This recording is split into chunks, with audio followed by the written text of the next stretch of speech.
Continuamos hoy, amigo oyente, estudiando el capítulo 20 del Evangelio según San Lucas. En nuestro programa anterior estábamos estableciendo una comparación entre los saduceos y los liberales de nuestros días. Y decíamos que los saduceos fueron los enemigos más enconados de Cristo. Fueron ellos también los principales instigadores de la primera y cruel persecución que sufrió la Iglesia. Ahora, todos los enemigos de Cristo perseguían un mismo propósito, su crucifixión. Y fue así como los fariseos se unieron a sus adversarios tradicionales, los saduceos, para conseguirlo. El hecho es que los fariseos fueron los líderes en la persecución del Señor Jesucristo, pero después de la muerte del Señor, los fariseos desistieron de su afán de perseguir.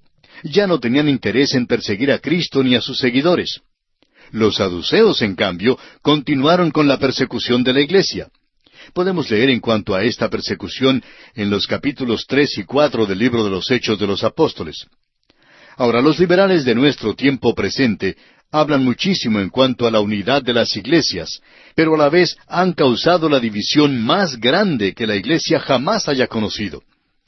La resurrección es la prueba decisiva que confrontó a los saduceos, y es también la prueba decisiva que confronta al liberal de nuestros días. Sin embargo, ambos insisten en que no creen en una resurrección literal. Es interesante notar que no hay ningún relato en las Escrituras de algún saduceo que haya llegado a Cristo Jesús para recibir la salvación. Se nos dice de un fariseo llamado Nicodemo que fue convertido. También un rico llamado José de Arimatea aceptó a Cristo como su Salvador.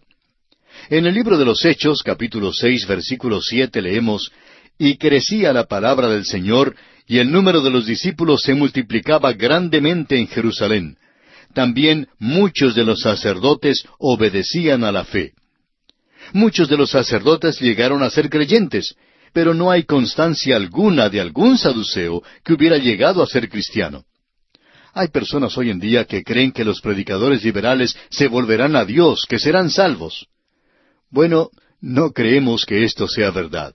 No es que seamos pesimistas, sino que lo que ocurre es que se apartan más y más de la verdad, y ellos son los que instigaron esa frase popular: «Dios está muerto». Dios no está muerto, amigo oyente, está muy vivo. Cada ministro joven pronto descubre que la predicación de la cruz es ofensiva y que nunca será un tema muy popular. Nunca van a elegirlo como el ciudadano más sobresaliente del pueblo. Nunca se encontrará en una gran posición política, ni saldrá con frecuencia en la pantalla de la televisión. La tentación sutil es abandonar el Evangelio del Señor Jesucristo para tratar de llegar a ser un predicador popular. Judas traicionó al Señor. Pedro, por su parte, le negó, pero le amó y volvió a Él. Ahora, cuando un hombre traiciona a Cristo para ganar popularidad, rara vez, amigo oyente, rara vez vuelve al Señor. El profeta Jeremías nos dice en el capítulo 13 de su profecía, versículo 23, ¿mudará el etíope su piel y el leopardo sus manchas? ¿Mudará el etíope su piel y el leopardo sus manchas? La próxima vez que un optimista le diga que los liberales se están volviendo a Cristo, olvídese de eso, amigo oyente. Los saduceos son los enemigos peores que el Evangelio de Cristo jamás haya tenido, sean del primer siglo o del siglo XXI. Volviendo ahora a este relato aquí en el capítulo 20 del Evangelio según San Lucas, vemos que el Señor concluye este período de preguntas y respuestas haciéndoles Él mismo una pregunta a los escribas. Leamos los versículos 39 hasta el 47 de este capítulo 20. Respondiéndole algunos de los escribas, dijeron: «Maestro, bien has dicho», y no osaron preguntarle nada más. Entonces Él les dijo: «¿Cómo dicen que el Cristo es hijo de David? Pues el mismo David dice en el libro de los Salmos: Dijo el Señor a mi Señor, siéntate a mi diestra hasta que ponga a tus enemigos por estrado de tus pies. David pues le llama Señor. ¿Cómo entonces es su hijo? Y oyéndole todo el pueblo, dijo a sus discípulos: Guardaos de los escribas que gustan de andar con ropas largas, y aman las salutaciones en las plazas, y las primeras sillas en las sinagogas, y los primeros asientos en las cenas, que devoran las casas de las viudas, y por pretexto hacen largas oraciones. Estos recibirán mayor condenación». Jesús le da vuelta a la tortilla ahora y examina él a los príncipes religiosos. El Mesías tenía que ser hijo de David, según la profecía del Antiguo Testamento. Y en Mateo 1:1 podemos leer que Jesús era hijo de David. David llamó a su propio hijo su Señor. Ahora, ¿cómo podía una persona ser al mismo tiempo su hijo y su Señor? El nacimiento virginal es la única explicación. Jesús cita el Salmo 110. Dijo que David escribió este salmo. Ahora, los críticos liberales dicen que David no fue quien lo escribió. Pero Jesús dijo que David escribió este salmo por inspiración del Espíritu Santo. El crítico liberal dice que no fue así, pero Jesús dijo que David escribió este salmo como una profecía en cuanto al Mesías. Sin embargo, la crítica liberal niega todo esto. Pues bien, Jesús amonesta al pueblo en cuanto a los príncipes religiosos, los escribas. Los escribas eran los maestros e intérpretes de las Escrituras, pero sus propias vidas contradecían las mismas Escrituras que enseñaban. Jesús indica que el juicio contra ellos será más severo que el juicio contra aquellos que no han escuchado nunca las Sagradas Escrituras. Amigo oyente, por eso le exhortamos a usted que ha escuchado la palabra de Dios en este día, a que acuda al Hijo de Dios, a Cristo Jesús, y le reciba como su Salvador personal. Y así, amigo oyente, concluimos el capítulo 20 del Evangelio según San Lucas. Llegamos ahora al capítulo 21. En este capítulo, Cristo alaba la humilde ofrenda de la viuda, anuncia la destrucción del templo y de Jerusalén, y da a conocer las señales que habrá antes del fin. Llegamos ahora a la sección profética del Evangelio según San Lucas, la cual corresponde al discurso del Monte de los Olivos, que también se encuentra en Mateo y en Marcos. En nuestro estudio de Mateo y Marcos, vimos que los discípulos le hicieron varias preguntas al Señor en cuanto a la destrucción del templo, las señales de su segunda venida y el fin del mundo. El doctor Lucas contesta solamente la primera pregunta que le hicieron, la pregunta sobre la destrucción del templo. La clave de su respuesta la encontramos en el versículo 20 de Lucas 21, que dice: «Pero cuando viereis a Jerusalén rodeada de ejércitos, sabed entonces que su destrucción ha llegado».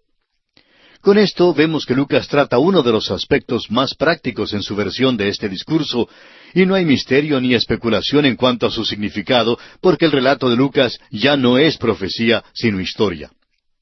Pues esta profecía fue cumplida aproximadamente 40 años más tarde, cuando Tito el Romano sitió y destruyó a Jerusalén en el año 70 después de Cristo. Entrando ahora en el estudio del capítulo 21, tenemos el caso en que Jesús observa cómo ofrendan las gentes y alaba a la pequeña ofrenda que da la viuda. Este relato lo encontramos en los primeros 4 versículos de este capítulo 21 de Lucas, así es que vamos a leerlos. Levantando los ojos, vio a los ricos que echaban sus ofrendas en el arca de las ofrendas. Vio también a una viuda muy pobre que echaba allí 2 blancas. Y dijo: «En verdad os digo que esta viuda pobre echó más que todos. Porque todos aquellos echaron para las ofrendas de Dios de lo que les sobra, mas ésta de su pobreza echó todo el sustento que tenía». Comparada con la riqueza de aquel templo, y por cierto que era un templo muy rico, la ofrenda de aquella viuda no valía mucho. Sus 2 moneditas de cobre no podrían ayudar mucho en el mantenimiento del templo. Sin embargo, nuestro Señor expresa un punto de vista muy diferente en cuanto al valor de las ofrendas. No las aprecia según lo que se da, sino lo que el dador guarda para sí mismo. No estamos viviendo bajo el sistema de los diezmos, porque ese sistema indicaba solo lo mínimo que se debía dar. El dar el diezmo o la 10ª parte es solo devolverle a Dios lo que ya es de Él. Son muchos, pues, los que deben estar dando al Señor mucho más que el diezmo, debido a la manera en que Dios les ha bendecido, de acuerdo a la manera en que Él les ha prosperado. Un hombre dijo una vez: «Si yo diera solamente un diezmo de mis bienes al Señor, me sentiría como si yo le estuviera robando». Dios, amigo oyente, mira el sacrificio del donador. Por lo general, es el que no puede dar mucho, el que hace un sacrificio genuino. Al valorizar su ofrenda, lo que Dios toma en cuenta es lo que usted guarda para sí mismo. Las 2 blancas que la viuda dio no valían nada comparadas con la riqueza del templo y con las ofrendas de los ricos. Según las normas terrenales, el valor de su ofrenda fue de muy poca importancia. La pobre viuda dio una contribución sacrificial a una religión corrupta, pero ella no sabía nada de eso. Ella estaba dando al Señor y su corazón acompañó su ofrenda. Nuestro Señor dijo que esta viuda había dado más que todos los demás, más que los que habían dado ofrendas bastante grandes. Como ya dijimos, Dios aprecia una ofrenda según lo que un hombre guarda para sí mismo y no según la cantidad que da. Esta viuda lo había dado todo. Su amor y devoción estaban incluidos en su ofrenda. ¡Qué contraste entre esta pobre viuda y los escribas que hacían largas oraciones y devoraban las casas de las viudas! Su religión era una mera apariencia, mientras que la religión de esta viuda era su misma alma. Debiéramos preguntarnos si es que todavía se para Jesús para observar lo que dan las personas. Si es que todavía se para allí, sus ojos son como llamas de fuego que escudriñan los motivos del corazón. Todavía toma las 2 humildes moneditas de cobre de la viuda y las transforma en el oro del cielo. Llegamos ahora a la porción del discurso sobre el Monte de los Olivos, en que Jesucristo contesta la pregunta de sus discípulos, ¿cuándo será esto? Es decir, la destrucción de Jerusalén y el templo. Leamos los versículos 5 y 6 de este capítulo 21 del Evangelio según San Lucas. Y espero que todavía tenga usted su Biblia abierta en este Evangelio para continuar la lectura aquí en el capítulo 21, versículos 5 y 6. Y a unos que hablaban de que el templo estaba adornado de hermosas piedras y ofrendas votivas, dijo, en cuanto a estas cosas que veis, días vendrán en que no quedará piedra sobre piedra que no sea destruida. Cuando el Señor mencionó que la viuda había dado más que todos los ricos, el pueblo señaló al templo e hizo mención especial de las riquezas que contenía. No entendían que el Señor no apreciaba la ofrenda según la cantidad dada, sino según el sacrificio que hacía la persona cuando daba. Entonces, nuestro Señor va del tema del valor de las ofrendas al tema de la destrucción del templo y de toda Jerusalén. Continuemos leyendo los versículos 7 y 8 de San Lucas capítulo 21. Y le preguntaron diciendo, Maestro, ¿cuándo será esto? ¿Y qué señal habrá cuando estas cosas estén para suceder? Él entonces dijo, Mirad que no seáis engañados, porque vendrán muchos en mi nombre diciendo, Yo soy el Cristo, y el tiempo está cerca, mas no vayáis en pos de ellos. Mientras que en los otros 2 evangelios ya estudiados, es decir, Mateo y Marcos, el mayor énfasis es sobre el fin del mundo y la segunda venida de Cristo, Lucas hace mayor énfasis sobre los eventos inmediatos, la destrucción del templo y de Jerusalén. Pero aquí tenemos también algunas referencias al fin del mundo. Una de las características de aquel tiempo sería la aparición de los que alegarán ser el Cristo. Y los falsos cristos son un carácter distintivo de la edad en que vivimos hoy en día. Claro es que esto ha sido verdad desde que Cristo estuvo aquí en la tierra. Hay muchos hoy en día que alegan tener un poder sobrenatural. En realidad se están poniendo en el lugar de Cristo, pues llaman la atención a sí mismos más que al Señor. Hablan en cuanto al Señor, pero en realidad lo que hacen es quitarle la gloria. Y esto está aumentando más y más al acercarnos al fin de esta edad. Prosigamos leyendo ahora los versículos 9 y 10 de este capítulo 21 de San Lucas. Y cuando oigáis de guerras y de sediciones, no os alarméis, porque es necesario que estas cosas acontezcan primero, pero el fin no será inmediatamente. Entonces les dijo, se levantarán nación contra nación y reino contra reino. Las guerras son otra característica de nuestra edad. Las guerras serán intensificadas al llegar al fin de la edad presente. El pacifismo está creciendo y ahora mismo los pacifistas están más ocupados que nunca antes.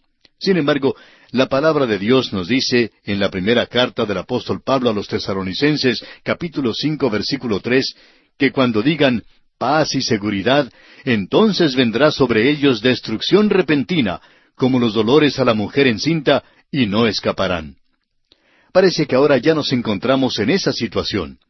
Las guerras identifican el período entero hasta cuando el Señor vuelva. Continuemos ahora con el versículo 11 de Lucas capítulo 21. Y habrá grandes terremotos y en diferentes lugares hambres y pestilencias, y habrá terror y grandes señales del cielo. Este versículo nos presenta la primera porción de la 70ª semana de Daniel, capítulo 9. Guerras, terremotos, hambres y otras dificultades serán intensificadas, pero principios de dolores son estos, como lo dice Marcos capítulo 13, versículo 8. Prosigamos ahora con los versículos 12 y 13 de este capítulo 21 de San Lucas. Pero antes de todas estas cosas, os echarán mano y os perseguirán, y os entregarán a las sinagogas y a las cárceles, y seréis llevados ante reyes y ante gobernadores por causa de mi nombre. Y esto os será ocasión para dar testimonio. Ahora, aquí en estos versículos, el Señor está hablándole a la nación de Israel. Todas estas cosas se aplican específicamente a los judíos. Pero los cristianos también serán perseguidos. El Señor Jesucristo dijo en San Juan capítulo 15, versículos 18 y 19, Si el mundo os aborrece, sabed que a mí me ha aborrecido antes que a vosotros. Si fuerais del mundo, el mundo amaría lo suyo, pero porque no sois del mundo, antes yo os elegí del mundo, por eso el mundo os aborrece. Si usted, amigo oyente, es un verdadero seguidor del Señor Jesucristo, no hay oportunidad de que usted salga primero en ninguna competencia de popularidad. Avancemos algo más ahora con los versículos 16 al 19 de este capítulo 21 de San Lucas. Mas seréis entregados aún por vuestros padres y hermanos y parientes y amigos, y matarán a algunos de vosotros, y seréis aborrecidos de todos por causa de mi nombre. Pero ni un cabello de vuestra cabeza perecerá.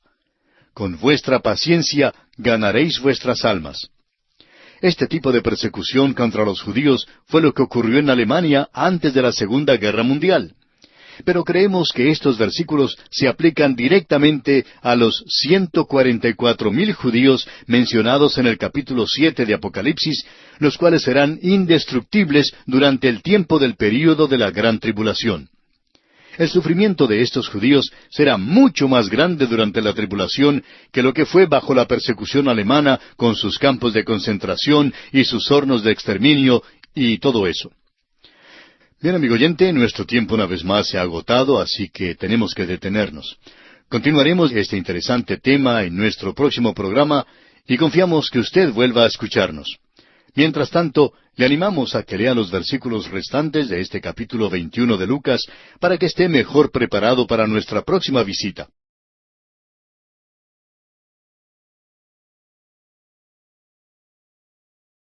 Continuamos hoy, amigo oyente, estudiando el capítulo 21 del Evangelio según San Lucas.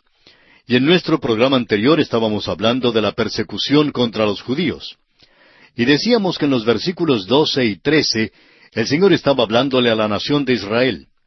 Todas estas cosas se aplican específicamente a los judíos. Claro que los cristianos también serán perseguidos. El Señor Jesucristo dijo en Juan capítulo 15, versículos 18 y 19, Si el mundo os aborrece, sabed que a mí me ha aborrecido antes que a vosotros.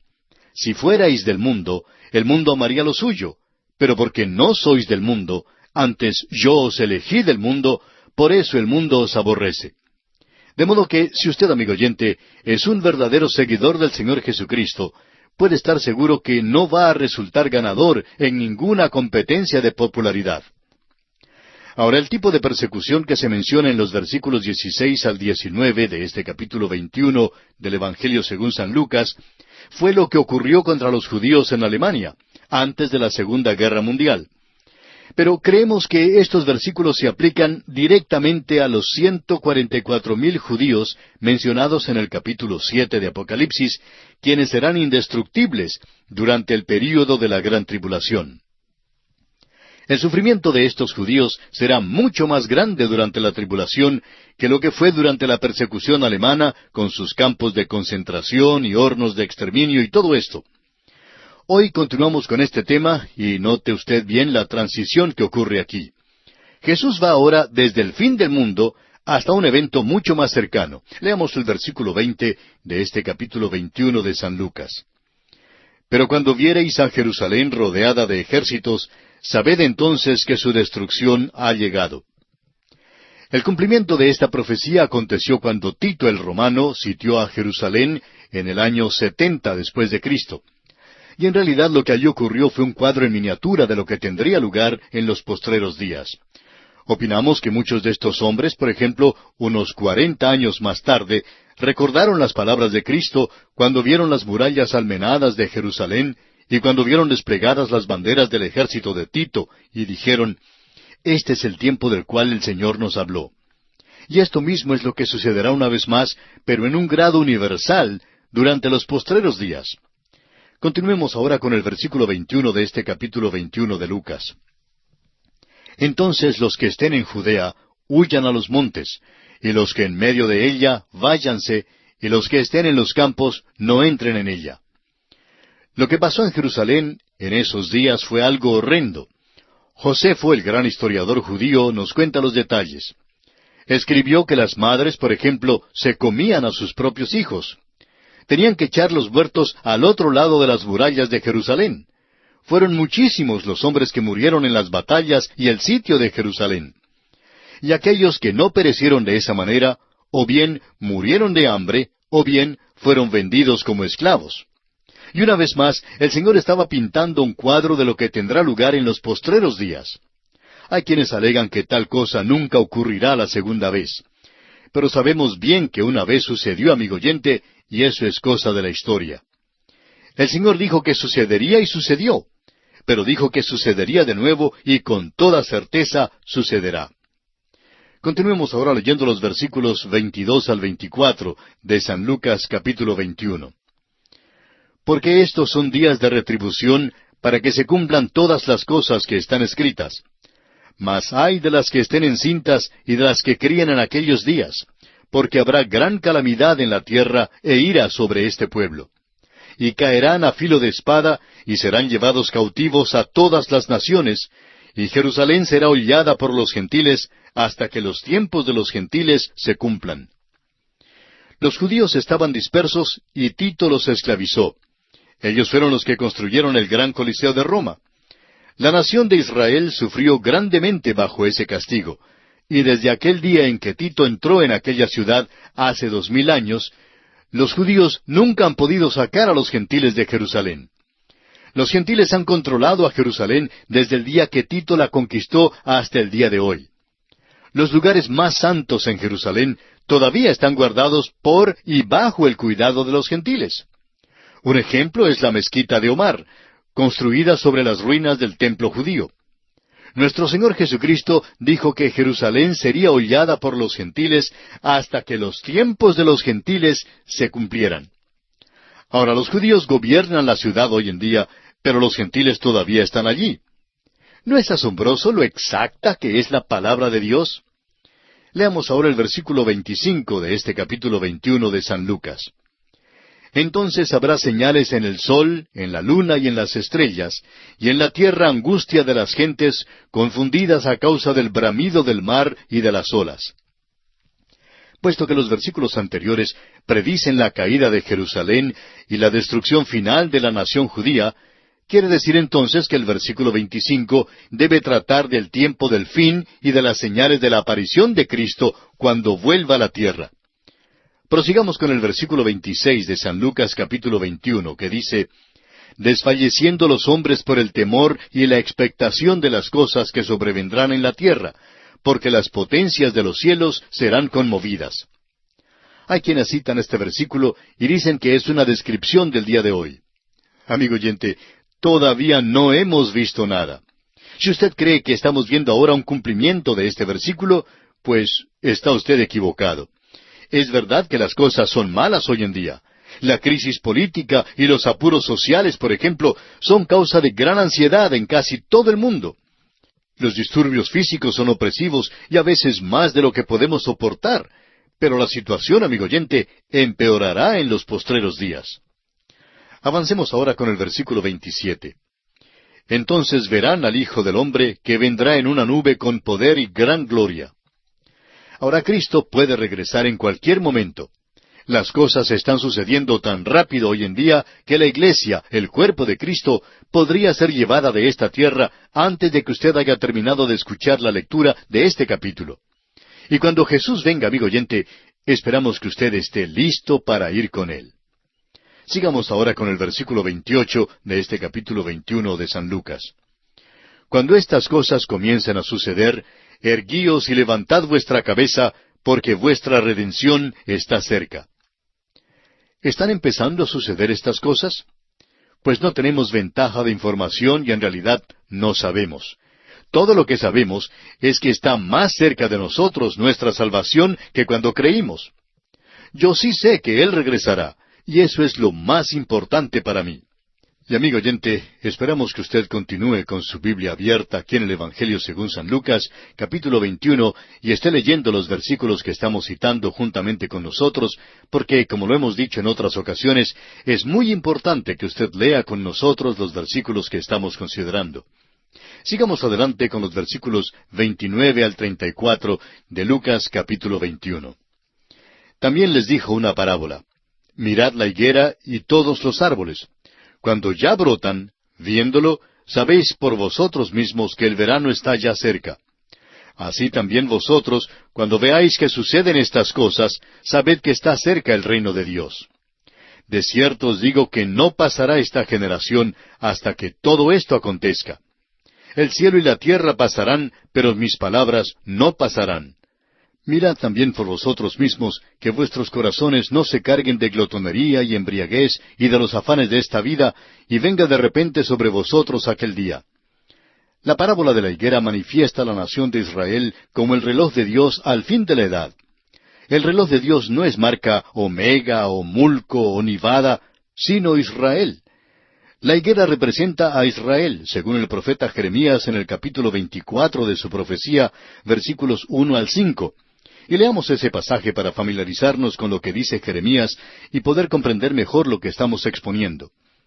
Jeremías capítulo 24, versículos 1 al 5 dice, Después de haber transportado Nabucodonosor, rey de Babilonia, a Jeconías, hijo de Joacim, rey de Judá, a los príncipes de Judá y los artesanos y herreros de Jerusalén, y haberlos llevado a Babilonia, me mostró Jehová 2 cestas de higos puestas delante del templo de Jehová.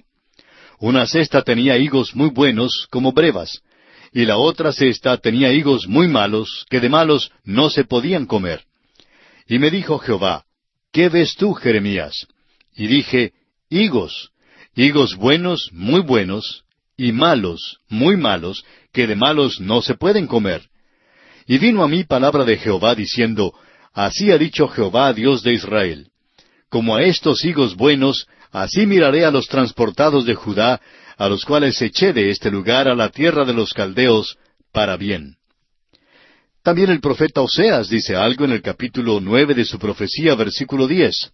Dice Oseas, Como uvas en el desierto hallé a Israel, como la fruta temprana de la higuera en su principio vi a vuestros padres. Ellos acudieron a Baal Peor, se apartaron para vergüenza, y se hicieron abominables como aquello que amaron.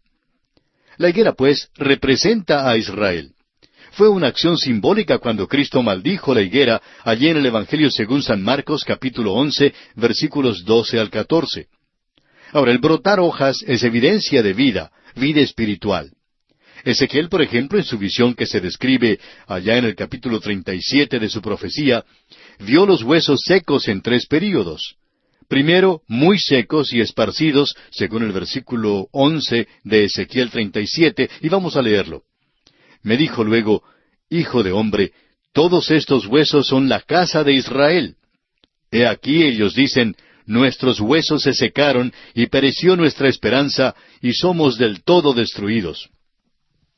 En segundo lugar, Ezequiel vio que los huesos se juntaron con la carne, pero todavía siguen muy secos. Leamos los 2 versículos siguientes, versículos 12 y 13, aquí en Ezequiel 37. Por tanto, profetiza y diles, Así ha dicho Jehová el Señor. He aquí yo abro vuestros sepulcros, pueblo mío, y os haré subir de vuestras sepulturas, y os traeré a la tierra de Israel. Y sabréis que yo soy Jehová, cuando abra vuestros sepulcros, y os saque de vuestras sepulturas, pueblo mío. Y en tercer lugar, Ezequiel en su visión vio que la vida era soplada al cuerpo, según el versículo 14 de Ezequiel 37. Y pondré mi espíritu en vosotros y viviréis, y os haré reposar sobre vuestra tierra, y sabréis que yo, Jehová, hablé y lo hice, dice Jehová. El regreso de Israel a la tierra en el día de hoy solo puede ser interpretado por todo esfuerzo de la imaginación como un cumplimiento del segundo período. Los huesos se juntan con la carne, o sea que el pueblo de Israel se junta con su tierra. Volviendo ahora al capítulo 21 del Evangelio según San Lucas, dice el versículo 34 y también el 35, «Mirad también por vosotros mismos, que vuestros corazones no se carguen de glotonería y embriaguez y de los afanes de esta vida, y venga de repente sobre vosotros aquel día. Porque como un lazo vendrá sobre todos los que habitan sobre la faz de toda la tierra». Se nos da aquí algunas amonestaciones oportunas con miras a su segunda venida. No estén desprevenidos ni por un momento. No pierdan la esperanza. Estos son grandes días para vivir por Dios, y para eso, amigo oyente, hemos sido llamados. Dios no me ha llamado para reformar al mundo, ni para cambiar al mundo. Esto es trabajo de Dios y no mío. Cristo me ha pedido vivir por Él. Me ha mandado a predicar su palabra a los corazones necesitados. Es muy consolador saber que uno se encuentra haciendo la voluntad de Dios. Amigo oyente, ¿está usted haciendo el trabajo que Dios le ha dado que haga? Ahora el versículo 36 de Lucas 21 dice, «Velad pues en todo tiempo, orando que seáis tenidos por dignos de escapar de todas estas cosas que vendrán, y de estar en pie delante del Hijo del Hombre». Ahora, ¿cómo llega a ser digna una persona? Por mis propios esfuerzos, yo, por ejemplo, no puedo ser digno. El único que puede hacerme digno es el Señor Jesucristo, si confío en Él y si le encomiendo mi camino. Las pruebas y las tentaciones de los postreros días requerirán una fuerza excepcional y sólo la gracia del Señor nos puede ayudar. Ahora leamos los dos últimos versículos, 37 y 38 de Lucas 21. «Y enseñaba de día en el templo, y de noche, saliendo, se estaba en el monte que se llama de los Olivos». Ahora, preste atención a este versículo. «Y todo el pueblo venía a él por la mañana para oírle en el templo». Y quizá usted piense lo mismo que pensamos nosotros, que hubiera sido maravilloso haber estado allí cada mañana junto con todo el pueblo para escucharle personalmente. Y así, amigo oyente, concluye nuestro estudio del capítulo 21 del Evangelio según San Lucas. Y llegamos ahora al capítulo 22. En este capítulo, los judíos conspiran contra Cristo. Los apóstoles preparan la Pascua. Cristo instituye la Cena del Señor. Consideraremos también su agonía en el huerto, la traición de que fue objeto. Veremos además que Cristo sana la oreja de Malco y es negado 3 veces por Pedro. Es en el Evangelio según San Lucas donde encontramos los detalles de la celebración de la Pascua, de la agonía de Cristo en el huerto de Getsemaní, la traición, arresto y el juicio de Jesús ante el Sanedrín y la negación de Simón Pedro. En este capítulo nos acercamos a la sombra de la cruz. En nuestro estudio entramos ahora en la sección que trata los últimos días de la vida terrenal de nuestro Señor Jesucristo. Todos los incidentes que se mencionan en este capítulo ocurrieron precisamente en el día antes de la crucifixión. Fue un día lleno de actividad, y aquí Lucas solamente cuenta un segmento de lo que ocurrió en aquel día. Omite, por ejemplo, el incidente en el cual Jesús lavó los pies de sus discípulos. Aquel día anterior a su asesinato fue un día de crisis, en el cual todo lo que ocurrió señalaba hacia la cruz. Todas las transacciones de aquel día nos obligan a mirar hacia el Gólgota. Todo estaba ya preparado para el evento de la crucifixión. El Dr. Forsyth lo expresa de la siguiente manera: la cruz es el centro de la gravedad del mundo moral. Encontramos aquí al cielo, al infierno y la tierra alistándose para la cruz, y la manera en que lo hacían lo encontramos en los primeros versículos de este capítulo 22. Los príncipes religiosos estaban maquinando contra él, y estos representan la tierra conspirando contra él. Judas conspiró diabólicamente para traicionarle, y él representa al infierno que conspiraba contra él. Luego, en los versículos 7 hasta el 13, vemos cómo Jesús y sus discípulos planean la última Pascua juntos. Y esta es la preparación celestial para la cruz. Comencemos pues nuestro estudio leyendo el versículo 1 de este capítulo 22 de San Lucas. Estaba cerca la fiesta de los panes sin levadura, que se llama la Pascua. Y esta es la Pascua en que Jesucristo mismo sería el Cordero que moriría. Notemos que Jesús había venido a Jerusalén. 6 meses antes, en Cesarea de Filipo, resueltamente se había encaminado hacia Jerusalén para morir. Todo lo que había hecho desde aquel momento en adelante era dar un paso tras otro hacia Jerusalén. El monte de la Transfiguración y la llamada entrada triunfal están ahora detrás. Es el tiempo de la Pascua. Y Él, el Cordero de Dios que quita el pecado del mundo, morirá. Leamos ahora el versículo 2 de este capítulo 22 de San Lucas. Y los principales sacerdotes y los escribas buscaban cómo matarle, porque temían al pueblo. Los príncipes religiosos le habrían prendido enseguida para matarle, pero le tenían miedo al pueblo. El versículo 3 nos dice, y entró Satanás en Judas, por sobrenombre Iscariote, el cual era uno del número de los 12. Ahora, al leer ese versículo, surge esta pregunta. ¿Es posible que un cristiano, un verdadero creyente, sea poseído por los demonios? ¿Es posible que Satanás o un demonio entre en un cristiano? La respuesta, por supuesto, es que no.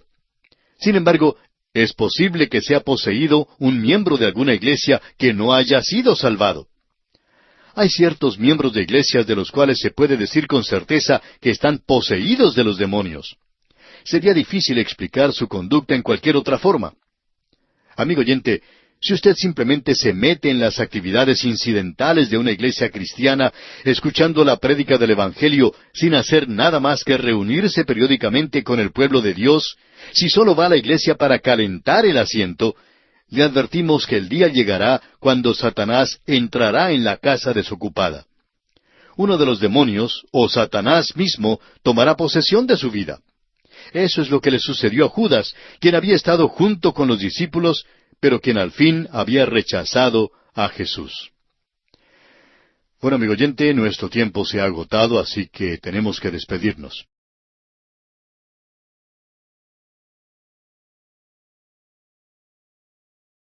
Continuamos hoy, amigo oyente, estudiando el capítulo 22 del Evangelio según San Lucas. Y en nuestro programa anterior hablábamos de Judas, por sobrenombre Iscariote, y cómo Satanás había entrado en él. Y dijimos que lo que había sucedido con Judas es que a pesar de haber andado con Jesús y junto con los discípulos, al final se hizo evidente que en realidad había rechazado a Jesús. Continuamos hoy leyendo los versículos 4 y 5 de este capítulo 22 de Lucas. Y este, es decir, Judas Iscariote, fue y habló con los principales sacerdotes y con los jefes de la guardia de cómo se lo entregaría. Ellos se alegraron y convinieron en darle dinero. Los príncipes religiosos habían estado preguntándose en cuanto a la manera en que podrían prender al Señor Jesucristo cuando Judas vino y ofreció traicionarle. Continuemos con el versículo 6 de este capítulo 22 de San Lucas. Y él se comprometió y buscaba una oportunidad para entregárselo a espaldas del pueblo. Ahora creemos que este complot se desarrolló más o menos así. Esperemos, dijeron, hasta que la multitud salga de Jerusalén. Esperemos hasta que esté solo para que podamos prenderle, hasta cuando el pueblo no sepa qué es lo que estamos haciendo. Planeaban prenderle secretamente. Ahora Judas tendría que esperar y dejar que los príncipes religiosos decidieran cuándo sería la hora propicia. En realidad esa hora nunca llegó. Por eso Jesús dio el pan a Judas en el aposento alto durante la Pascua y le dijo, lo que vas a hacer, hazlo más pronto. La hora ha llegado, apúrate. Y Judas hizo exactamente eso. Esto es lo que nos cuenta Juan en su Evangelio capítulo 13. Y pasamos a considerar ahora los planes que hace Jesús para la última Pascua y la institución de la Cena del Señor. Jesús y sus discípulos ahora planean la última Pascua. Leamos los versículos 7 hasta el 13 de este capítulo 22 de San Lucas. Llegó el día de los panes sin levadura, en el cual era necesario sacrificar el cordero de la Pascua. Y Jesús envió a Pedro y a Juan diciendo, Id, preparadnos la Pascua para que la comamos. Ellos le dijeron, ¿dónde quieres que la preparemos? Él les dijo, He aquí, al entrar en la ciudad, os saldrá al encuentro un hombre que lleva un cántaro de agua. Seguidle hasta la casa donde entrare, y decid al padre de familia de esa casa, el maestro te dice, ¿dónde está el aposento donde he de comer la Pascua con mis discípulos? entonces Él os mostrará un gran aposento alto ya dispuesto. Preparad allí. Fueron pues y hallaron como les había dicho, y prepararon la Pascua. No vemos ningún motivo de atribuirle algún carácter milagroso a este pasaje. Nuestro Señor Jesucristo había ido a Jerusalén muchas veces. Seguramente ya conocía al hombre que tenía este aposento alto. De seguro que Él le había dicho a nuestro Señor, cuando estés en Jerusalén, trae acá a tus discípulos.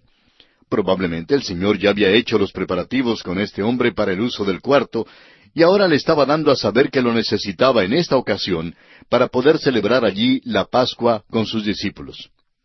Sigamos adelante ahora con el versículo 14 de Lucas capítulo 22. Cuando era la hora, se sentó a la mesa, y con él los apóstoles. Esta es la ocasión de la última Pascua, y Judas, a pesar de ya haberse decidido a traicionar al Señor Jesucristo, estuvo presente. Leamos ahora los versículos 15 al 18. Y les dijo, «Cuánto he deseado comer con vosotros esta Pascua antes que padezca. Porque os digo que no la comeré más hasta que se cumpla en el reino de Dios». Y habiendo tomado la copa, dio gracias y dijo, «Tomad esto y repartidlo entre vosotros, porque os digo que no beberé más del fruto de la vid hasta que el reino de Dios venga». En la celebración de la Pascua, la copa circulaba 4 veces, y creemos que el Señor participó cada vez hasta la última vez en que la copa pasó ante Él. Esa última era designada la copa de gozo, pero Jesús no la tomó. Surge entonces la pregunta, ¿y entonces no participó Jesús de esa copa? Ahora creemos que sí, que la bebió, pues en la cruz le dieron vinagre para tomar, y ¿recuerda usted lo que se dijo de él? El escritor a los Hebreos en el capítulo 12 de su carta, versículo 2, dice, «Por el gozo puesto delante de él, sufrió la cruz». Es decir, que bebió la copa de gozo en la cruz. Esa fue la última copa. Anteriormente Jesús había preguntado a sus discípulos Santiago y Juan, ¿podéis beber del vaso que yo he de beber? Allá en el capítulo 20 de Mateo, versículo 22. Y ellos dijeron que creían que podían, pero no les fue posible. Bueno, notemos ahora lo que hace Jesús. De las brasas agonizantes de una ceremonia del antiguo pacto, Jesucristo, con su soplo de la nueva vida, hace surgir las llamas del nuevo y glorioso pacto que produce vida eterna. Leamos los versículos 19 y 20 de este capítulo 22 de San Lucas. «Y tomó el pan y dio gracias, y lo partió y les dio, diciendo, Esto es mi cuerpo, que por vosotros es dado. Haced esto en memoria de mí. De igual manera, después que hubo cenado, tomó la copa, diciendo, Esta copa es el nuevo pacto en mi sangre, que por vosotros se derrama». El Señor tomó 2 de los elementos más frágiles y perecederos en el mundo como símbolos de su cuerpo y su sangre.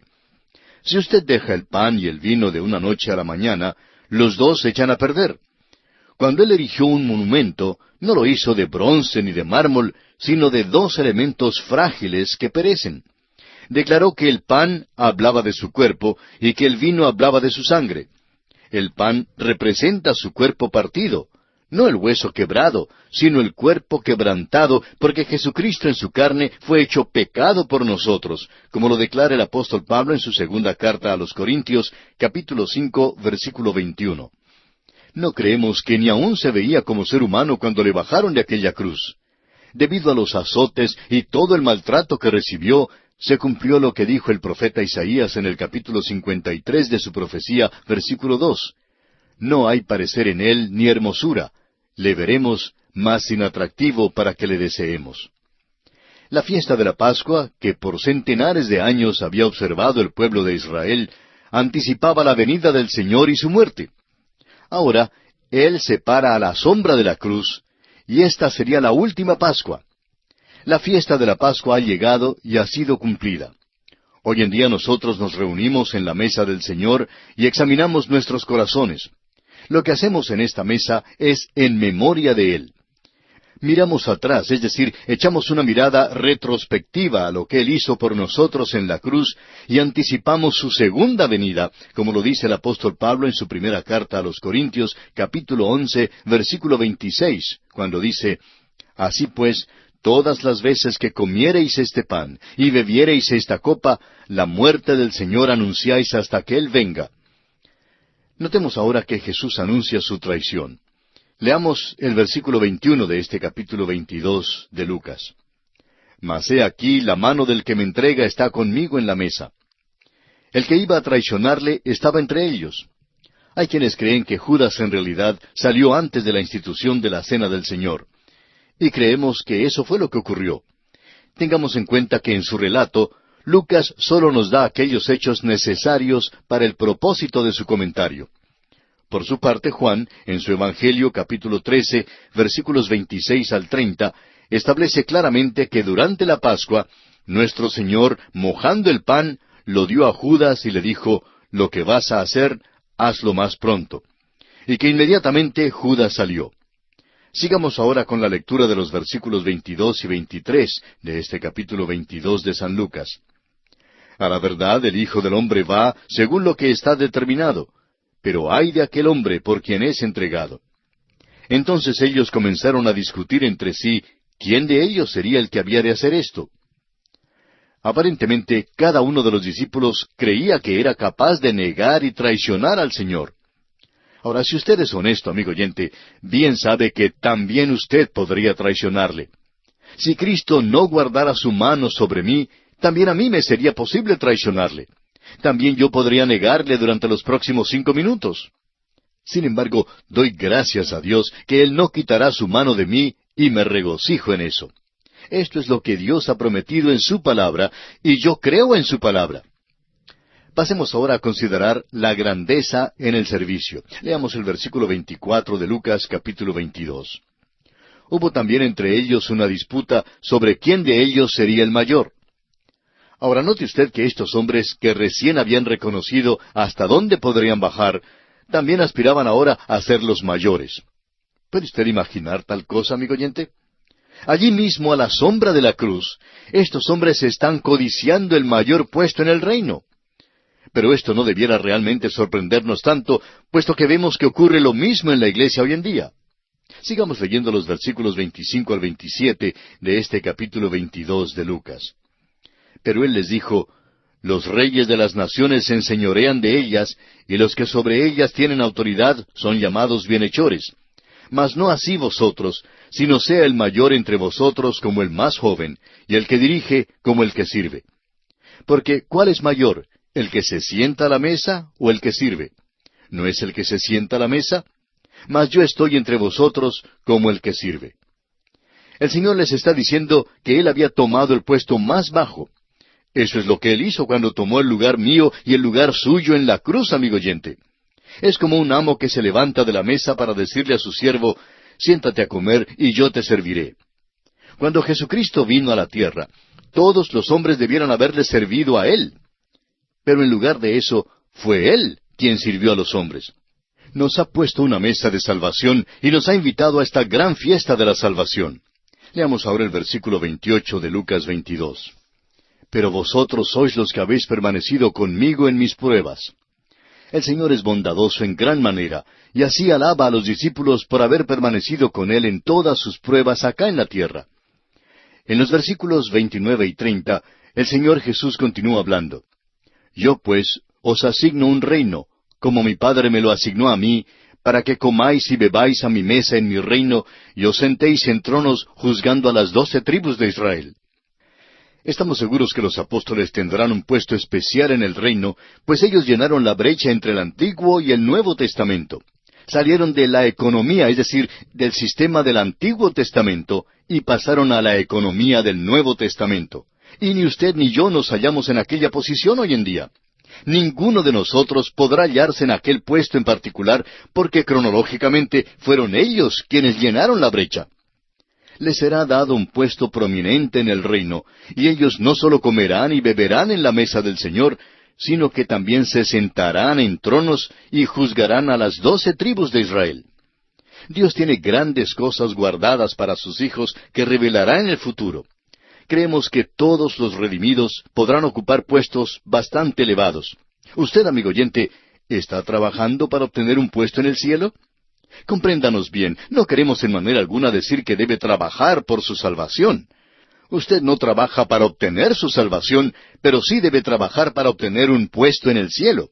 Es decir, que usted va al cielo solo por la gracia de Dios, pero será juzgado según las obras que haga durante su vida después que haya sido salvo, para ver cuál puesto será el suyo. ¿Tiene usted interés en las buenas obras? Debe tener un interés vital en ellas.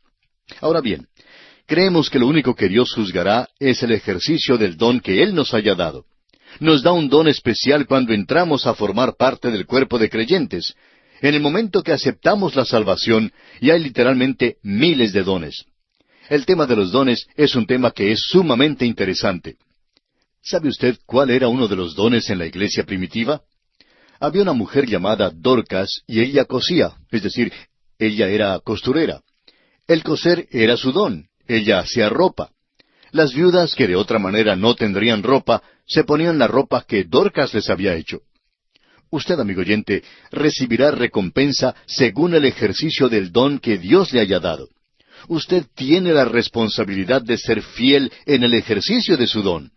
La vida cristiana, nuestro diario vivir, es cosa muy importante delante de Dios, amigo oyente. Y pasamos ahora a considerar el anuncio que hace Jesús en cuanto a la negación de Pedro. Leamos los versículos 31 y 32 de este capítulo 22 de San Lucas. Dijo también el Señor: Simón, Simón, he aquí Satanás os ha pedido para zarandearos como a trigo, pero yo he rogado por ti que tu fe no falte. Y tú, una vez vuelto, confirma a tus hermanos.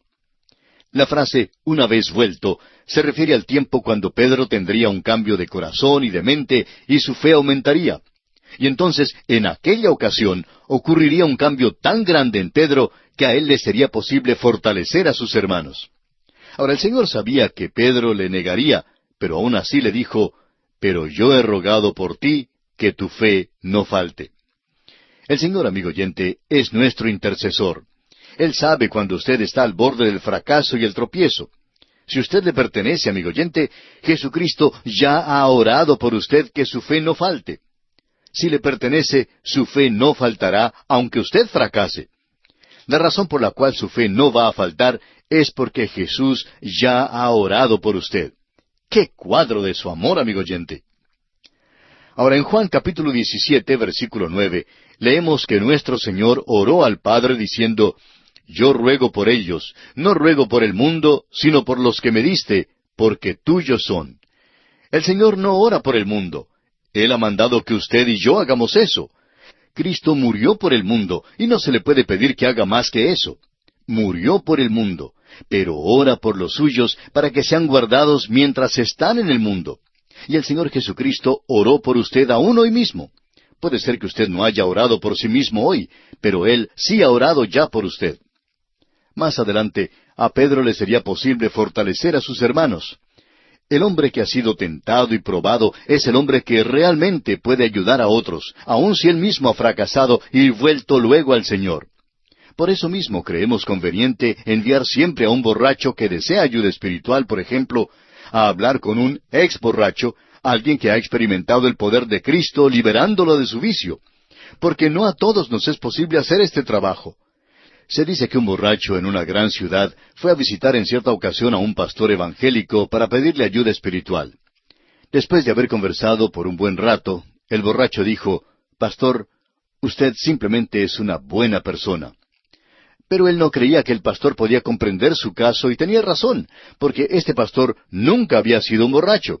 Sin embargo, el pastor conocía al hijo de un presidente de banco que había sido un borrachín antes, pero que ahora había encontrado al Señor Jesucristo.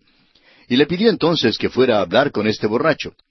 Así pues, este hombre fue a hablar con el borracho y le dijo: «Guillermo, tú sabes que solíamos beber juntos, pero Jesús me ha salvado y quiere salvarte a ti también». Y así, después de conversar un buen rato y darle su propio testimonio de cómo Dios le había rescatado y librado de su vicio, Guillermo aceptó al Señor Jesucristo como su Salvador personal. Y lo hizo porque alguien que una vez había sufrido lo que él estaba sufriendo, pudo ahora fortalecerle. El hombre que ha pasado por una experiencia, él mismo es quien mejor puede ayudar a otro. Volviendo ahora al caso de Pedro, escuchemos lo que él expone a Jesús. Él le dijo: «Señor, dispuesto estoy a ir contigo no solo a la cárcel, sino también a la muerte». Ahora Pedro hablaba en serio, pero lamentablemente no se conocía a sí mismo. Y muchos de nosotros en realidad no sabemos lo débiles que realmente somos. Ahora note usted lo que dice el Señor aquí en el versículo 34 de Lucas capítulo 22. Y él le dijo, Pedro, te digo que el gallo no cantará hoy antes que tú niegues 3 veces que me conoces. Pedro simplemente no creía que podría negar al Señor Jesucristo. Pero como bien lo sabemos, antes de pasar aquella noche, Pedro negó al Señor 3 veces. Y aquí nos detenemos, amigo oyente, por esta ocasión, porque nuestro tiempo ya ha llegado a su fin por el día de hoy.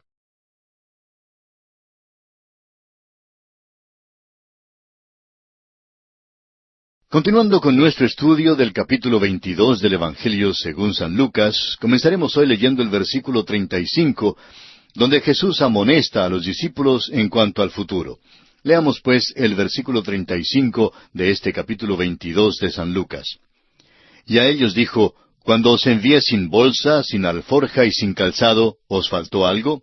Ellos dijeron, nada. Es maravillosa la manera en que los discípulos tuvieron la provisión necesaria durante aquel período particular en que el Señor les mandó a las ovejas perdidas de la casa de Israel. Pero ahora los va a mandar en una nueva misión con un nuevo mensaje. En realidad tendrán oyentes nuevos, porque no será limitada su misión solo a Israel, sino que les llevará a todo el mundo.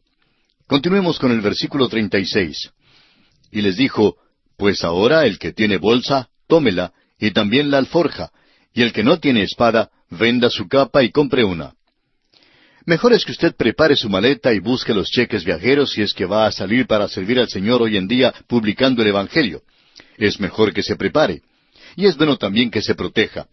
Ese debate en cuanto a si un buen ciudadano que cumple la ley debe poseer un arma de fuego o no, es un debate que ha existido ya por muchos años. Personalmente creemos que uno debe tener derecho a tener su arma de fuego en el hogar. Vivimos en días difíciles. La situación es tal que los jueces amedrentados por el hampa han dejado sueltos de las cárceles a unos perros rabiosos. Ahora, si un perro rabioso entra en casa y ataca a mi hijito que está allá afuera jugando, ¿sabe usted lo que yo haría? Pues buscaría el arma de fuego y le daría muerte a ese perro, fuese un perro de 2 patas o de 4. No importa lo que opinen estas personas débiles y de 2 caras que se creen tan bondadosas, porque mi intención es proteger a mis seres queridos. El Señor dijo, y el que no tiene espada, venda su capa y compre una. Amigo oyente, vivimos en días que requieren que tengamos espada y tenemos que reconocer esto. Si no resistimos la maldad hoy en día, todo tipo de maldad nos caerá encima. Ahora alguien dirá quizá, ¿está usted hablando como un predicador cristiano? Por supuesto que sí, amigo oyente. Y ojalá que muchos predicadores más hablaran así. Continuemos ahora con el versículo 37 de este capítulo 22 de San Lucas. Porque os digo que es necesario que se cumpla todavía en mí aquello que está escrito.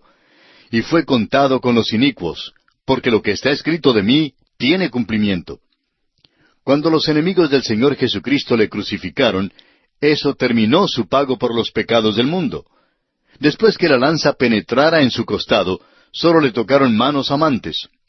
Ahora el versículo 38 dice, entonces ellos dijeron, Señor, aquí hay 2 espadas. Y él les dijo, basta. El mandato extraño en cuanto a la espada ocurre solamente aquí en el Evangelio según San Lucas.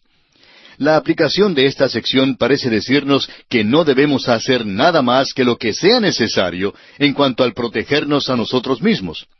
No es necesario hacer de nuestra casa una guarnición armada, pero sí necesitamos protegernos. Creemos que es necio quitar las armas de fuego de aquellos que observan la ley, porque los bandidos, aquellos que viven fuera de la ley, sí tendrán armas de fuego. Pero por otra parte, armarse más de lo necesario, en este caso, tener más de 2 espadas, como dice aquí el versículo 38, le pondría técnicamente a uno entre los transgresores. Y pasamos ahora a considerar otro aspecto.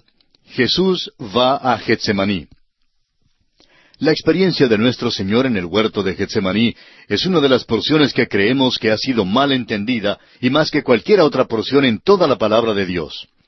Y debemos tener en cuenta que Getsemaní es tierra santa. Y en cuanto a mí se refiere, debo quitarme los zapatos espirituales al pararme en este lugar sagrado y quitarme también el sombrero espiritual y clavar la mirada en Él. Son muchos los que cantan tan ligeramente, yo te seguiré en el huerto. Pero la verdad, amigo oyente, es que yo no puedo seguirle en el huerto.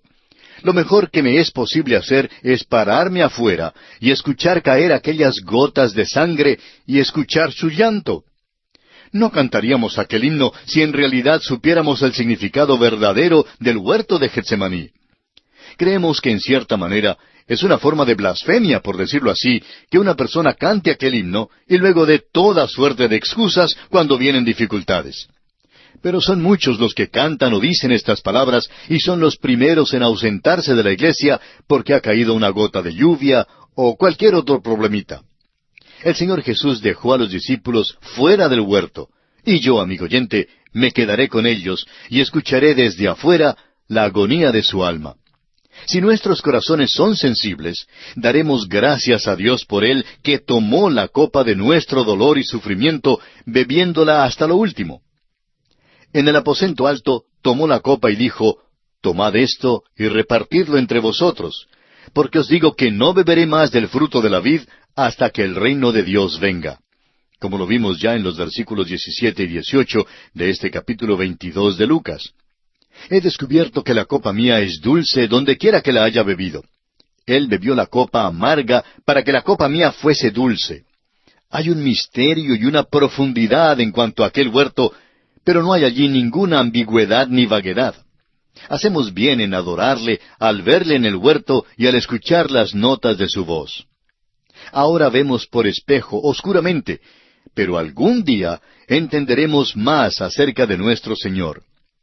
Fue Gregorio de Nazianzun quien escribió hace ya muchos años, amo a Dios porque le conozco, le adoro porque no le puedo comprender. Así pues, amigo oyente, repito que yo le adoro en el huerto de Getsemaní y no trato de obtener todas las respuestas. Leamos ahora los versículos 39 y 40 de Lucas capítulo 22. Y saliendo se fue como solía al monte de los olivos, y sus discípulos también le siguieron. Cuando llegó a aquel lugar les dijo, orad que no entréis en tentación. Hay dos expresiones en este pasaje que son muy interesantes. La primera es, como solía, y la segunda es, a aquel lugar. Al parecer, el Señor no se quedó en la ciudad de Jerusalén de noche. Hemos visto que esto fue verdad también en la llamada entrada triunfal. Había sido rechazado por la ciudad y por tanto, Él rechazó también a la ciudad. Pasó cada noche durante la última semana de su vida, o bien en el huerto de Getsemaní, o bien en Betania. Después de la cena del Señor, salió al huerto. En aquella última noche se realizó allí una transacción no muy familiar. Jesucristo luchó con un enemigo invisible, pero venció allí al enemigo y obtuvo la victoria. La victoria del Calvario, amigo oyente, fue obtenida, fue ganada en Getsemaní. Porque como usted recordará, en el principio del ministerio de nuestro Señor, Satanás vino y le tentó. Satanás le ofreció a nuestro Señor los reinos del mundo si tan solo le adoraba. Claro que tendría que evitar la cruz. Luego se nos dice que Satanás se apartó de él por un tiempo. Ahora, ¿cuándo regresó Satanás? Creemos que Satanás volvió muchas veces, pero Satanás hizo un esfuerzo especial en el principio del ministerio del Señor para hacerle evitar la cruz. Y ahora, al final de su ministerio, Satanás le ataca una vez más y le tienta tratando de hacerle desviarse de la cruz, hacerle olvidarse de la cruz. Usted recordará, amigo oyente, que durante su ministerio, el Señor les dijo a sus discípulos que Él sufriría muchas cosas y que sus enemigos le matarían, y que Pedro le contestó según Mateo 16:22, Señor, ten compasión de ti, en ninguna manera esto te acontezca. ¿Recuerda entonces la contestación del Señor a Pedro? En Mateo 16:23, el Señor le dijo, Quítate de delante de mí, Satanás. Me eres tropiezo, porque no pones la mira en las cosas de Dios, sino en las de los hombres. La cruz de Cristo, amigo oyente, no se halla en la teología de Satanás. Fue Satanás quien vino donde estaba Jesús en el huerto. Fue en este tiempo que el Señor les dijo a sus discípulos, Orad que no entréis en tentación. Continuemos ahora leyendo los versículos 41 y 42 de este capítulo 22 de San Lucas. Y él se apartó de ellos a distancia como de un tiro de piedra, y puesto de rodillas oró diciendo, Padre, si quieres, pasa de mí esta copa, pero no se haga mi voluntad, sino la tuya. ¿Cuál es la distancia que uno puede tirar una piedra? Pues bien, esa fue la distancia que el Señor se apartó de sus discípulos. Se arrodilló para orar. Satanás venía a encontrarlo en el huerto. Cristo oró que la copa sea quitada. Ahora, este es un tópico que ha causado mucha discusión. Hay quienes creen que el Señor tenía miedo de morir antes de llegar a la cruz. Bueno, no queremos ser dogmáticos, pero no creemos que eso sea verdad. No vemos ningún sentido en ello. No hay ningún mérito en la cruz romana. No hay ningún mérito en la madera. El mérito lo encontramos en la persona que murió. Si Jesús hubiera muerto en la horca o en una silla eléctrica, su muerte siempre habría tenido el mismo valor. Si Cristo hubiera muerto en el huerto de Getsemaní, todavía habría sido su muerte la que tendría el mérito. Ahora creemos que la copa era la cruz, y no queremos decir con esto que hablamos del sufrimiento mortal. Jesucristo fue hecho pecado por nosotros. Ahora, Él es el Santo de Dios. Y cuando el pecado mío fue puesto sobre Él, le fue repulsivo, repugnante. No sé de dónde hemos sacado la idea de que somos tan atractivos para con Dios. Mi pecado que fue puesto sobre Cristo fue repulsivo y terrible. Fue terrible y por un solo momento Él se rebeló contra eso. El apóstol Pedro en su primera carta, capítulo 2, versículo 24, dice, quien llevó él mismo nuestros pecados en su cuerpo sobre el madero, para que nosotros, estando muertos a los pecados, vivamos a la justicia, y por cuya herida fuisteis sanados. Fue en el huerto de Getsemaní, bajo la sombra de la cruz, que Satanás, el tentador, vino a ofrecer al Señor una vez más la corona sin tener que llevar la cruz. Sin embargo, el Señor había venido a hacer la voluntad del Padre, y por eso pudo decir, pero no se haga mi voluntad, sino la tuya. Se entregó a la voluntad de su Padre, pero el pecado suyo y el mío, amigo oyente, le fueron repulsivos. Leamos ahora el versículo 43 de este capítulo 22 de Lucas. Y se le apareció un ángel del cielo para fortalecerle. Como usted recordará, hubo un ministerio angélico en el tiempo de la tentación de nuestro Señor en el desierto. Y ahora encontramos otro ministerio angélico en el huerto, cuando Satanás viene de nuevo para tentarle. Y solo Lucas relata este hecho. Leamos el versículo 44. Y estando en agonía, oraba más intensamente, y era su sudor como grandes gotas de sangre que caían hasta la tierra. Solo el doctor Lucas nos dice que el Señor sudó grandes gotas de sangre. El Señor mostró una gran reacción física a la agonía y el conflicto que tuvo que confrontar. No podemos explicar lo que pasó y no nos proponemos tratar de explicarlo. Sin embargo, no nos impresiona tampoco en nada las explicaciones biológicas que se ofrece hoy en día. Nos damos cuenta que hay ciertos médicos cristianos que han dado unas explicaciones muy interesantes, pero aún así no estamos muy impresionados. Ahora, lo que yo sé es que Él derramó su sangre por mí, y por eso me inclino en reverencia y adoración ante Él. Una de las cosas trágicas del momento es que hay muchos muchachos que por muchos años han sangrado y han muerto en campos de batalla por todo el mundo. Pero, ¿cuántos de nosotros apreciamos de veras lo que ellos han hecho para mantener la libertad para nuestra patria? No nos impresiona mucho aquellos que protestan contra las guerras mientras ellos mismos se divierten tomando drogas. Pero hay una tragedia peor que esa. Cristo murió transido de dolor debido a nuestra condición perdida. Sangró y murió por nuestra libertad eterna. Jesús dijo en Juan 10:10, yo he venido para que tengan vida y para que la tengan en abundancia. Cristo amó tanto al mundo perdido que bajó hasta las profundidades del mismo infierno por darnos la salvación. Sin embargo, este mundo, que es precisamente el objeto de su amor, rechaza al Santo de Dios, al Salvador sin mancha, que fue hecho pecado por nosotros. Amigo oyente, ¿ha rechazado usted a Cristo? ¿Le ha despreciado? ¿O está usted agradecido por lo que Él ha hecho por usted? Párese en el polvo de Getsemaní y escuche. ¿Oye usted el sollozo de su alma? ¿Oye caer esas grandes gotas de sangre? Aquellas grandes gotas de sangre son como bombas de demolición, como bombas atómicas, si es que las escucha bien. Mire en el huerto junto a un olivo y ve allí al Salvador inclinándose en oración. Tomó allí la humanidad suya y la mía. Fue a la cruz y llevó en su cuerpo el pecado suyo y el pecado mío. Murió para que usted y yo pudiésemos tener vida eterna. Y pasamos ahora a otro aspecto. La traición de Jesús por Judas. Leamos los versículos 45 al 49 del capítulo 22 de San Lucas. Cuando se levantó de la oración y vino a sus discípulos, los halló durmiendo a causa de la tristeza, y les dijo, ¿por qué dormís? Levantaos y orad para que no entréis en tentación. Mientras él aún hablaba, se presentó una turba, y el que se llamaba Judas, uno de los 12, iba al frente de ellos, y se acercó hasta Jesús para besarle. Entonces Jesús le dijo, Judas, ¿con un beso entregas al Hijo del Hombre? Viendo los que estaban con él lo que había de acontecer, le dijeron, Señor, ¿heriremos a espada? Este es el hecho más vil de traición que jamás se haya contado. Es vil y aborrecible. Judas conocía el lugar acostumbrado donde se retiraba nuestro Señor, y por eso pudo guiar hasta allí al enemigo. Ahora un beso es un símbolo de amor y cariño, pero Judas lo empleó para traicionar a Cristo.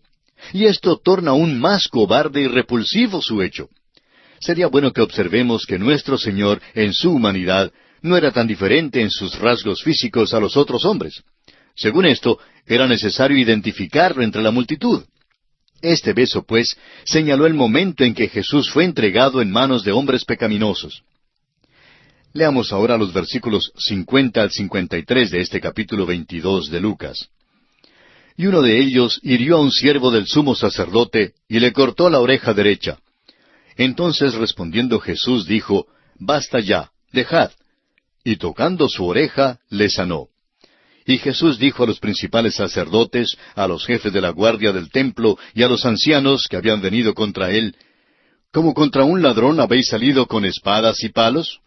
Habiendo estado con vosotros cada día en el templo, no extendisteis las manos contra mí. Mas esta es vuestra hora y la potestad de las tinieblas. Los discípulos creían que esta era la hora propicia para usar aquellas espadas que se mencionan antes. Pero no era la hora de usar la espada, porque Jesús ahora estaba en camino hacia la cruz. Las tinieblas y la luz se encontraron en la cruz de Cristo. Hubo 3 horas de luz, como lo vimos ya en Mateo, y 3 horas de tinieblas. Esta, pues, era la hora de las tinieblas, pues abarcó el tiempo de las últimas 3 horas. Las cosas estaban oscuras espiritualmente al comienzo y el hombre hizo lo peor. Pero las últimas 3 horas, que se caracterizaron por la oscuridad física, estaban muy claras desde el punto de vista espiritual, porque aquella cruz llegó a ser el altar sobre el cual fue ofrecido el Cordero de Dios que quita el pecado del mundo. Y aquí nos detenemos por hoy, amigo oyente. Continuaremos en nuestro próximo programa y confiamos que usted nos vuelva a escuchar. Mientras tanto, le sugerimos leer los siguientes versículos de este capítulo 22 del Evangelio según San Lucas, para estar al tanto de lo que consideraremos en nuestra próxima visita.